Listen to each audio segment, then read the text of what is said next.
Border security force 145 కోట్ల మంది భారతీయులు ప్రశాంతంగా నిద్రపోతున్నారంటే అందుకు ఏకైక కారణం సరిహద్దుల్లో బీఎస్ఎఫ్ జవాన్లు ప్రాణాలకు తెగించి కాపు కాస్తున్నారు కాబట్టే.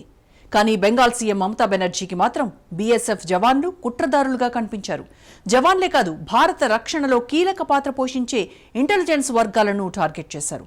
ముర్షిదాబాద్ హింస వెనుక కేంద్ర హోంశాఖ ఆధ్వర్యంలో పనిచేసే బీఎస్ఎఫ్ ఇంటెలిజెన్స్ వర్గాల హస్తముందని ఆరోపించారామె. రాజకీయ ప్రత్యర్థులపై చేసినంత ఈజీగా దేశ రక్షణ వ్యవస్థలపై దీదీ చేసిన ఈ ఆరోపణలే దేశవ్యాప్తంగా ప్రకంపనలు రేపుతున్నాయి. ఇంతకు బీఎస్ఎఫ్ ఇంటెలిజెన్స్ వర్గాలపై మమత వ్యాఖ్యల వెనుక మర్మమేంటి? అమిత్ షా, యోగి ఆదిత్యనాథ్ను మమత ఎందుకు టార్గెట్ చేస్తున్నారు? సొంత వైఫల్యాలను కేంద్రంపై నెట్టేసే ప్రయత్నాలు చేస్తున్నారా? Watch this.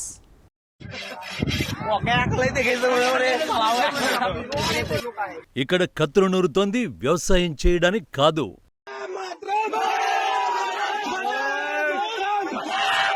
భారత్ మాతాకి జై స్లోగన్స్ క్రికెట్ మ్యాచ్ గెలిచినందుకు కాదు. మరి ఎందుకు ఇంతమంది ఒకచోట గుమిగూడారు? భారత్ మాతాకి జై, వందే మాతరమని దిక్కులు పిక్కటిలేలా ఎందుకు నినదిస్తున్నారు? కత్తులు, కర్రలు, గొడ్డళ్లు చేతబట్టి రండి చూసుకుందామని ఎవరినంటున్నారు? పక్కనే తుపాకులతో ఉన్న బీఎస్ఎఫ్ జవాన్లు వీళ్లను చూసి విజయ గర్వంతో ఎందుకు ఉప్పొంగిపోతున్నారు? ఎందుకంటే మన జవాన్లకి మద్దతుగా బెంగాల్ యువత చూపిన తెగింపు అలాంటిది కాబట్టి. మా మట్టి జోలికొచ్చినా మా జవాన్లపై గుడ్లురిమినా తాట తీస్తామని ఎదురు నిలిచారు కాబట్టి. సరిహద్దులు దాటితే తలలు తెగడం ఖాయమని బంగ్లా సైన్యాన్ని తరిమి కొట్టారు కాబట్టి. అందుకే ఇక్కడ ఉన్న బీఎస్ఎఫ్ జవాన్లతో పాటు దేశం మొత్తం west Bengal locals fighting spirit చూసి వందే మాతరమని నినదించింది. ఇదంతా జనవరి నెలలో జరిగింది. కంచె నిర్మాణం విషయంలో బీఎస్ఎఫ్ జవాన్లపైకి బంగ్లాదేశ్ సైన్యం రాబోతే వారిని తరిమి కొట్టింది బెంగాల్ యువత. ఇదంతా ఇప్పుడు చెప్పడానికి కారణం బీఎస్ఎఫ్ జవాన్ల పట్ల పశ్చిమ బెంగాల్ పౌరులకు ఉన్న అభిమానం ఆ రాష్ట్ర సీఎం మమతా బెనర్జీకి లేదని చెప్పడానికే. అవును, దేశం మొత్తాన్ని కంటికి రెప్పలా కాపాడుతున్న బీఎస్ఎఫ్ జవాన్ల పట్ల కృతజ్ఞత చూపాల్సిన ముఖ్యమంత్రి వారినే అవమానించేలా మాట్లాడారు. बांग्लादेश का हाथ है, अगर हाथ है तो इसको जमींदारी तो सेंट्रल गवर्नमेंट का है कि बीएसएफ बॉर्डर संभालते हैं, हम नहीं संभालते हैं. ये अधिकार हमारे पास नहीं है. स्टेट गवर्नमेंट का पास बॉर्डर संभालने का अधिकार नहीं है. तो आपने क्यों अलाउ किया? क्यों बीजेपी का बाहर से आदमी आके आप गड़बड़ करके भाग गया? ముర్షిదాబాద్ హింస తర్వాత కోల్కతాలో ముస్లిం మతాధికారులతో సీఎం మమత సమావేశమయ్యారు. రాష్ట్రం తగలబడిపోతున్న వేళ ముస్లిం మతాధికారులతో సమావేశమంటే హింసను చల్లార్చే దిశగా చర్చలు జరుగుతాయని అంతా భావిస్తారు.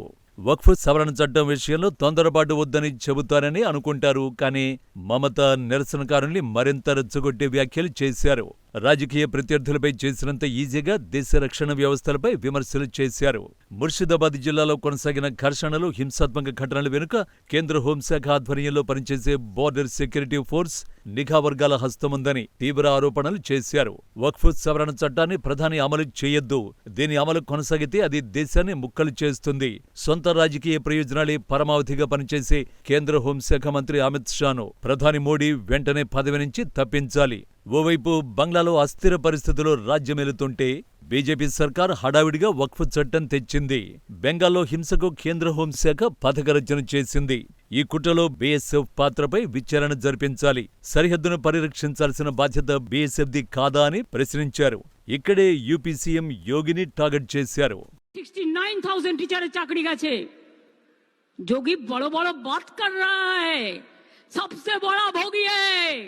महाकुंभ में कितना लोगों का मौत हुआ, कितना लोगों ने इंजर्ड हुआ, कोई लिस्ट आप पब्लिकली दिया? नहीं दिया. बड़ा बड़ा बात करते हो. कितने एनकाउंटर में मैं मारा, एक भी रैली किसी को नहीं करने देते, एक भी मिছিল नहीं करने देते. लोगों को डर दिखा के रख दिया. लोगों ने एक रैली भी नहीं कर सकता है. अरे बांग्लाय तो फ्रीडम आछे.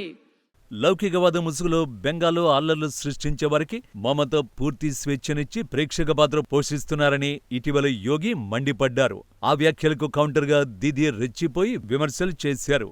యోగి పెద్ద పెద్ద మాటలు మాట్లాడుతున్నారు. నిజానికి ఆయన యోగి కాదు, పెద్ద భోగి. మహాకుంభమేళాలో తొక్కిసలాటలో ఎంతమంది చనిపోయారు? యూపీలో పోలీస్ ఎన్కౌంటర్లలో ఎంతమందిని చంపేశారు? రాష్ట్రంలో శాంతియుత ర్యాలీలను కూడా యోగి అనుమతించడం లేదు. బెంగాల్లో మాత్రం ప్రజలు స్వేచ్ఛను ఆస్వాదిస్తున్నారు అని అన్నారు. అయితే హిందువుల్ని బాధితులుగా మారుస్తున్న దీదీ సర్కార్కు రోజులు దగ్గర పడ్డాయని బీజేపీ విమర్శించింది. ఈ మొత్తం ఎపిసోడ్లో మమత చెప్పాలనుకున్నది ఒక్కటే, అంతర్జాతీయ సరిహద్దును తమ ప్రభుత్వం పరిరక్షించదని, ఈ విషయం కేంద్రం పరిధిలోనిదని చెప్పే ప్రయత్నం చేశారు. సరిహద్దు దాటి వెస్ట్ బెంగాల్లోకి బంగ్లాదేశీయులు చొరబడుతుంటే నిర్లక్ష్యంగా ఉన్న బీఎస్ఎఫ్ వైఖరిపై విచారణ జరపాలని రాష్ట్ర ప్రభుత్వ ప్రధాన కార్యదర్శిని ఆదేశిస్తున్నట్టు మమత తెలిపారు. ఇదంతా సరే, అంతర్జాతీయ సరిహద్దును టీఎంసీ సర్కార్ రక్షించదు, ఓకే. కానీ కంచె నిర్మాణంలో కేంద్రానికి సహకరించకపోతే? ఇటీవల లోక్సభలో అమిత్ షా బయటపెట్టిన నిజం ఇదే. 450 किलोमीटर के लिए मान्यवर मैंने डीओ लेटर लिखकर 10 रिमाइंडर करे हैं, बंगाल सरकार भूमि नहीं देती। मान्यवर 450 किलोमीटर के लिए गृह सचिव बंगाल के मुख्य सचिव के साथ 7 मीटिंग करे, ये भूमि नहीं देते हैं। मान्यवर जहां फेंसिंग लगाने जाते हैं, सत्ताधारी पार्टी का कैडर आकर हुड़दंग करता है, धार्मिक नारे लगाता है। और मान्यवर मैं कहना चाहता हूं कि ये 450 किलोमीटर फेंसिंग रुकी है तो केवल और केवल बंगाल सरकार की दया की दृष्टि घुसपैठियों के पर जो है, इसके कारण। లోక్సభ సాక్షిగా అమిత్ షా చేసిన సంచలన ప్రకటన ఇదే. సీఎం మమతా బెనర్జీ నేతృత్వంలోని టీఎంసీ ప్రభుత్వం అక్రమ చొరబాట్లపై ఎలాంటి చర్యలు తీసుకోలేదు. చొరబాట్లు నివారించేందుకు కంచె ఏర్పాటు కోసం టీఎంసీ ప్రభుత్వం భూమిని కేటాయించలేకపోయింది. వారు చొరబాటుదారులపై దయ చూపుతున్నారు. అందుకే 450 కిలోమీటర్ల సరిహద్దులో కంచె వేసే పనులు పూర్తి కాలేదు. అక్రమ వలసదారులకు రాష్ట్ర ప్రభుత్వం ఆధార్ కార్డులు అందించి వివిధ ప్రాంతాల్లో వారికి సౌకర్యాలు కల్పిస్తోంది. దక్షిణ 24 పరగణాలలో అధిక సంఖ్యలో ఆధార్ కార్డుల్ని గుర్తించామని లోక్సభలో అమిత్ షా ప్రకటించారు. నిజమేంటంటే కంచె నిర్మాణానికి బెంగాల్ సర్కార్ భూమి ఇవ్వలేదన్న అమిత్ షా ఆరోపణలపై మమత మారు మాట్లాడలేదు. ఇక్కడే అర్థం చేసుకోవచ్చు కంచె నిర్మాణం విషయంలో మమత ఎంత నిర్లక్ష్యంగా వ్యవహరించారో. నిజానికి బంగ్లాదేశ్ చొరబాట్లపై బెంగాల్ స్థానికులే అప్రమత్తంగా ఉంటున్నారు. జనవరిలో బీఎస్ఎఫ్ జవాన్లకు అండగా నిలవడమే దీనికి ఉదాహరణ. జనవరి నెలలో మాల్డా జిల్లా సుఖ్దేవ్పూర్లో సరిహద్దుల వెంట బీఎస్ఎఫ్ జవాన్ల ఆధ్వర్యంలో కంచె నిర్మాణం జరుగుతుండగా బంగ్లా గార్డ్స్ అక్కడికి చేరుకున్నారు. కంచె నిర్మాణాన్ని ఆపాలని డిమాండ్ చేశారు. దీంతో బీఎస్ఎఫ్ బీజేపీ మధ్య మాటల యుద్ధం మొదలైంది. అది కాస్త ఘర్షణకు దారితీసే రేంజ్కు చేరింది. ఇక యుద్ధం ఒక్కటే బ్యాలెన్స్ అనే సిచ్యువేషన్లో స్థానికులు ఎంట్రీ ఇచ్చారు. అప్పటి వరకు బంగ్లా గార్డుల ఓవర్ యాక్షన్ చూసిన పశ్చిమ బెంగాల్ లోకల్స్కి రక్తం మరిగిపోయింది. ఎక్కడికొచ్చి ఎవరితో గొడవ పడుతున్నారా అంటూ కత్తులు కర్రలు చేతికందిన ఆయుధాన్ని తీసుకుని బీఎస్ఎఫ్ జవాన్లకు మద్దతుగా నిలిచారు. భారత్ మాతాకి జై, వందే మాతరం అంటూ నినాదాలు చేస్తూ బంగ్లాదేశ్ సైనికుల్ని బెంబేలెత్తించారు.